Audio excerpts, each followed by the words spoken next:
if you have been paying attention to the media, you most likely know what's been going on in the oil markets because of this COVID situation and the lockdowns around the world.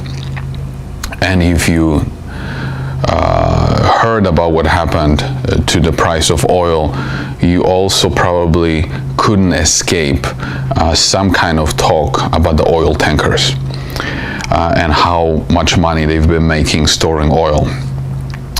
Also, if you have heard about the oil tankers, you most definitely couldn't escape the message of NAT, Nordic American Tankers, because I mean, literally, this company has been the subject of, I don't know, numerous YouTube videos. The CEO has been at Mad Money with Jim Cramer. I mean, everyone was talking about this company. The Robin Hooders were piling into it. As a result of all this attention, the stock price went from like $1.50 per share to almost $9 per share. But if you've been listening to some of the shipping experts, they didn't share the same enthusiasm about this particular company. So I thought, let's take a look a little bit deeper and figure out if, what is it that they don't like? Is this a fraud, or is this just not the best investment out there? When the CEO of Nordic American Tankers went on Mad Money with Jim Cramer, here's what Jim had to say. Can I rent a tanker for a week from the biggest fleet in the world, from your fleet? I'd like a week. Can I have it? Now, biggest fleet in the world, that's not too difficult to check out.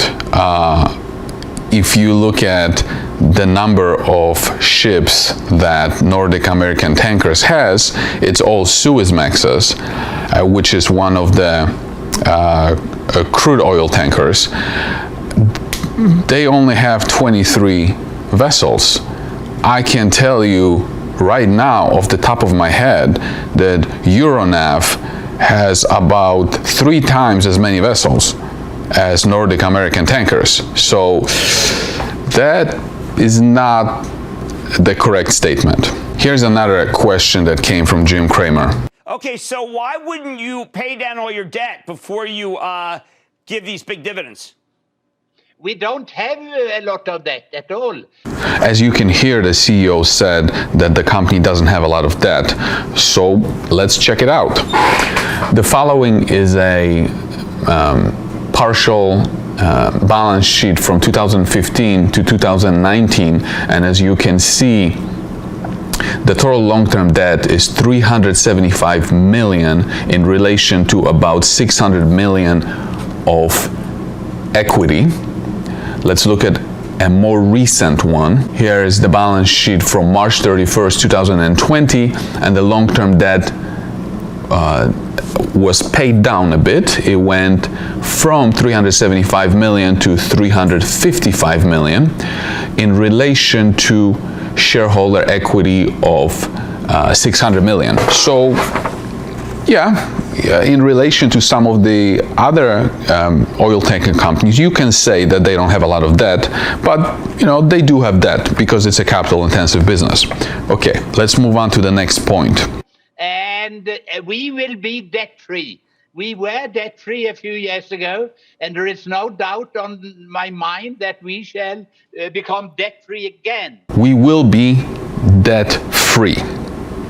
And the CEO said that the company was debt-free a few years ago. Well, let's not take his word for it. Let's check it out. Again, we're looking back at the balance sheet from 2015 and 2019. When someone says that we were debt-free a few years ago, what's few years ago? Well, maybe sometime in the last 5 years. Well, let's take a look at the balance sheet again. In 2019, as I said, $375 million. 2018, over $400 million. 2017, $388 million. 2016, $442 million. And 2015, $320 $125 million of debt. So I don't see the company being debt-free anywhere within the last few years. But maybe the CEO misspoke, maybe he over-exaggerated. Let's take a look at prior years. Here's the balance sheet, partial balance sheet from 2009 to 2013. And as you can see, in 2009, long-term debt was zero. So he wasn't lying at all about his company being debt-free at some point. Like I said, maybe he over-exaggerated the statement by saying a few years ago, well, 2009, that's more than 10 years ago. But the company was debt-free. And let's take a look at here's the balance sheet from 2005 to 2009, and as you can see, in 2005 the company had 130 million worth of debt. It peaked at 173, and then over the next 3 years the company paid it down all the way to zero, where it reached in 2009. So what happened in 2005? Well, as we know, from 2003 to 2008, there was a super cycle. These companies were making a lot of money. So Nordic American Tankers obviously took it as an opportunity to pay down the debt completely to zero. Now, another statement that the CEO said, he is promising that NAT will be debt-free again. Now, obviously, this is in the future, so we don't know, but based on the past, yeah, I can totally see that if he makes it a priority, the company can most definitely be debt-free if the current rates stay as high as they are, and maybe if we enter the new super cycle, for sure. Here's another statement that the CEO said. We will have the strongest balance sheet in the industry. We will have the best dividend in the industry. He's promising that the company will have the strongest balance sheet in the industry and the strongest dividend in the industry. Well, when it comes to the balance sheet, if Nordic American Tanker does pay down the debt all the way to zero, yeah, then I could totally see if other companies don't do this, they will have the strongest balance sheet in the industry. When it comes to the dividend, I don't think this is a true statement, because when it comes to the dividend, well, the dividend could be the biggest in size in the industry, and that's not possible because Nordic American Tanker doesn't have the biggest fleet, so it's not going to have the biggest dividend. For the point of view, from the investment point of view, well, then we're looking at the dividend yield. Well, if the stock of Nordic American Tanker is the most expensive in relation to its peers, I doubt that it would have the highest dividend yield, and it doesn't at this point. So I don't quite agree with that statement. And here's what Kramer had to say at the end. All right, well, let's leave it there. You've got a good dividend. You obviously have the right fleet. The company has good dividend and the right fleet. So I don't want to talk about the dividend part anymore. Let's talk about the fleet, because this is the main reason why the people who know about the shipping industry are not so keen on NAT, because of its fleet. As you can see here, this is the fleet, the entire fleet from NAT's website. And as I mentioned before, you have 23 vessels, all Suezmaxes, but notice the ones that I circled. Out of the 23, 13 of them are 15 years or older. That represents about 56% of the fleet. Now, when it comes to the older fleet, it becomes problematic for several reasons. During the first 15 years of a vessel, every 5 years, a vessel has to go through a survey. And those surveys include the inspection and the rehabilitation of the vessel. So during the first 5 years, the cost of the survey could be like $1 million. During the second survey, it will be more expensive. Maybe, depends on the vessel, obviously, $2 million. At the 15-year mark, that becomes even more expensive. But after 15 years, the vessel has to go through a survey every 2.5 years. So after the vessel is 15 years older, it becomes more and more expensive to maintain it. Also, when a vessel is older, it becomes less competitive in the market, and it also becomes riskier because of oil spills and all sorts of other issues.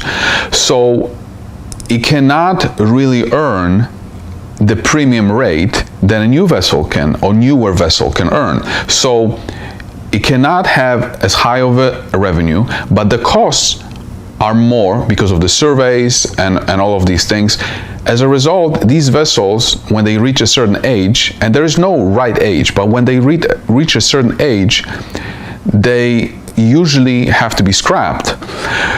So for NAT, if you're looking at 56% of the fleet that will likely become obsolete over the next 3 to 5 years, that's a big problem for you if you're a shareholder, because the company will have to spend capital to renovate its fleet, which means it will either have to buy second-hand vessels from someone else, or it will have to buy new vessels from from the shipyard, which means that capital will have to go for that, and it will not be able to be used for share buybacks, for debt reduction, or for dividends. So that's a big deal.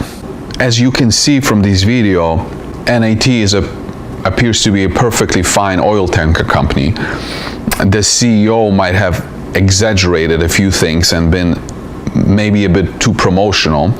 Kramer, on the other hand, could have benefited from a bit more research, saying that NAT has the biggest fleet in the world is completely false.